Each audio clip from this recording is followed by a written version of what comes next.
Good morning सभी को। आज की वीडियो रहने वाली है एयरफोर्स इंग्लिश के रिगार्डिंग कि एयरफोर्स इंग्लिश में जैसे कि आपको पता है 20 क्वेश्चन आते हैं।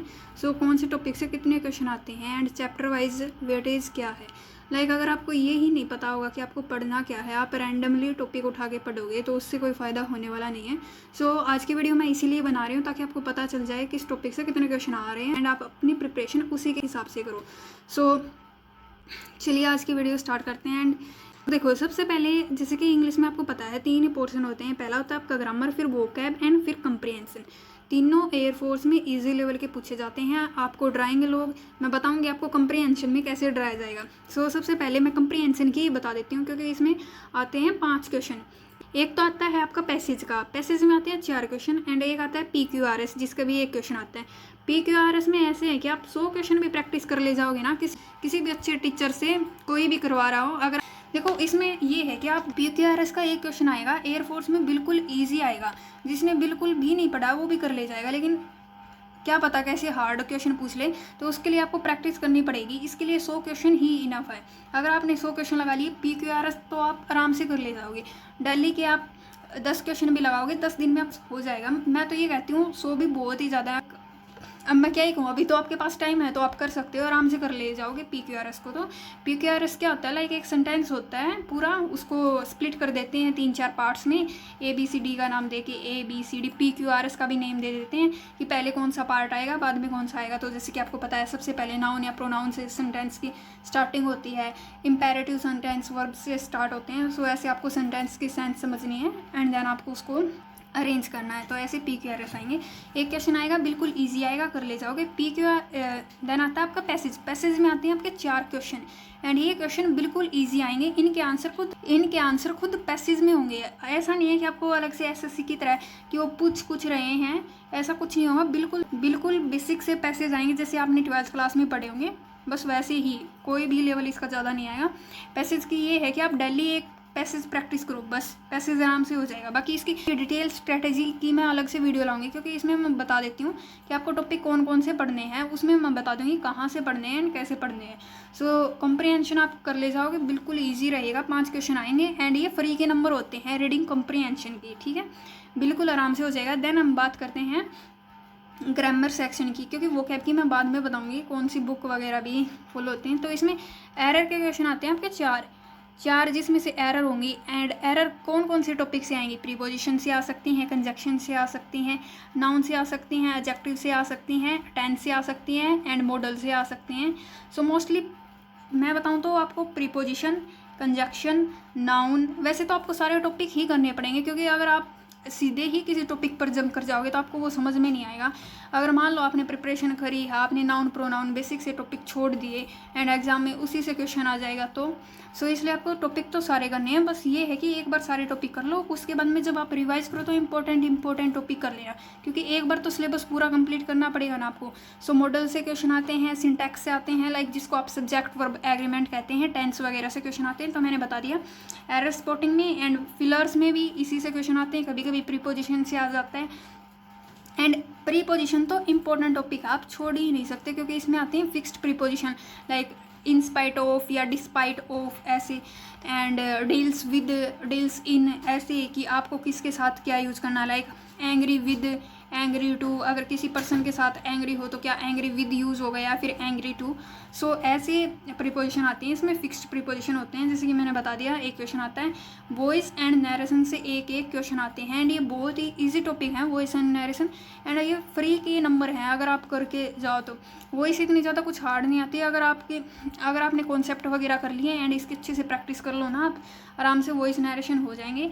देन आता है कि कोई भी आपको वर्ड दे देंगे कि इसका नाउन बताओ, इसका एडजेक्टिव बताओ, ट्रांसफॉर्मेशन ऑफ सेंटेंस आपको कोई वर्ड दे देंगे, कहेंगे इसकी नाउन फॉर्म बताओ, वो एडजेक्टिव में होगा, एडजेक्टिव से वर्ब में, एडवर्ब में बताओ, लाइक किसी के लास्ट में ly है तो वो एडवर्ब होगा। Not specifically all but most of all will be adverb. ऐसे आपके क्वेश्चन आएंगे इसमें। एंड मैं कहूँ तो मेरे हिसाब से सबसे ईजी सेक्शन आपका कंप्रीहेंशन का, देन है आपका ग्रामर का।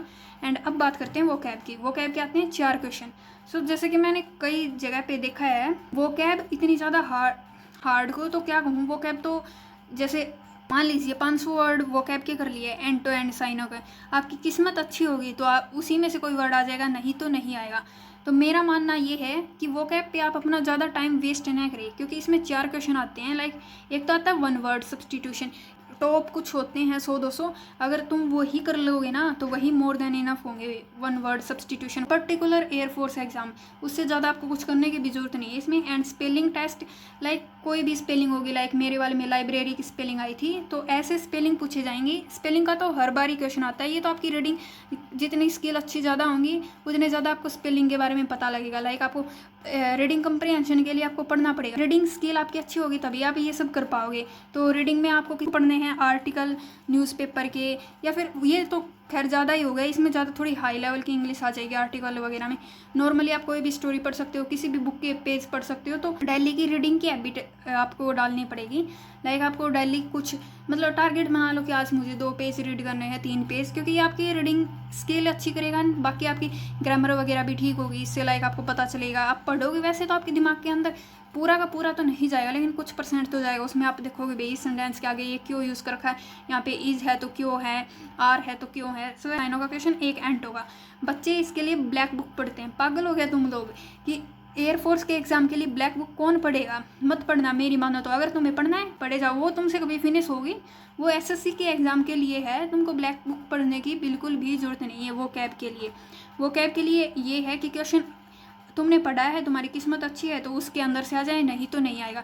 लेकिन एयरफोर्स के जो वोकैब होती है वो इतनी ज़्यादा हार्ड नहीं पूछी जाती। आप ये टीचर वगैरह जो करवाते हैं इन्हीं से कर लोगे ना तो वही मोर देन इनफ, आपको कोई भी बुक की नीड नहीं है।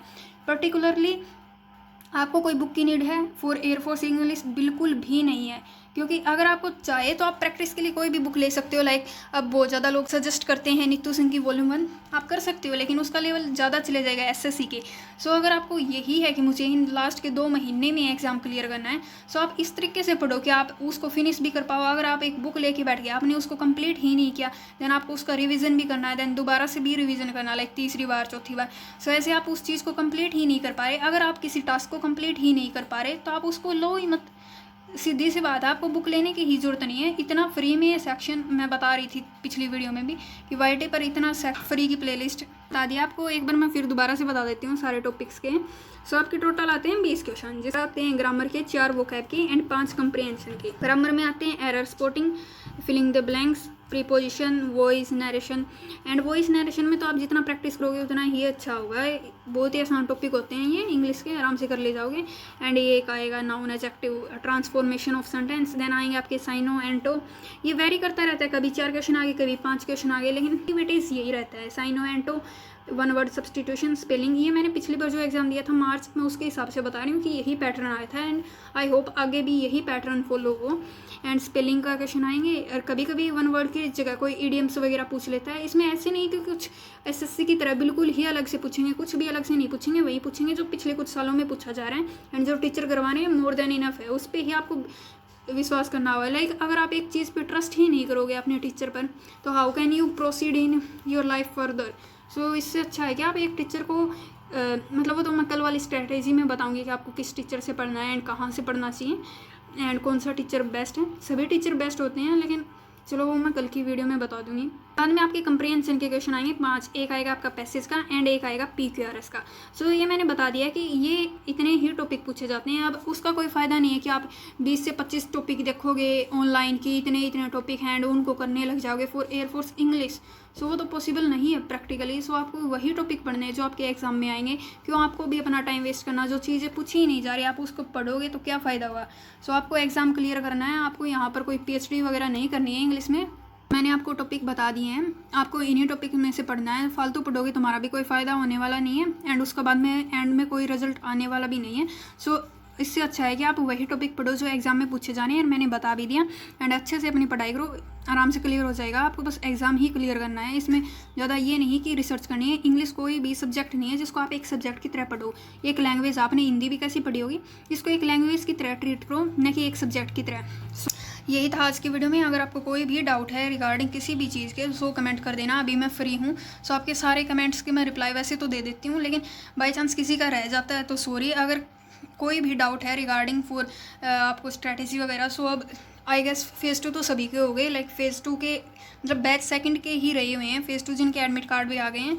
सो आप अपने एडमिट कार्ड डाउनलोड कर लेना, अच्छे से अपनी फेज़ 2 की प्रिपरेशन करना। एंड जो फेज़ 1 की प्रिपरेशन कर रहे हैं वो भी अपनी प्रिपरेशन अच्छे से करना, क्योंकि अभी ज़्यादा टाइम बचा नहीं है। अपने टाइम इधर उधर की बातों में वेस्ट मत करो, अपनी पढ़ाई पर ध्यान दो। अगर फिर भी आपको कोई डाउट रह जाता है किसी भी चीज़ की regarding, so you can comment, I am. और कोई भी चीज़ जाननी हो, हाँ, एंड कल की वीडियो आएगी स्ट्रेटेजी में, लाइक आपको किस टीचर से पढ़ना चाहिए, कौन से टॉपिक किस टीचर से पढ़ने चाहिए, क्या आपको कोई बैच लेना चाहिए एयरफोर्स का।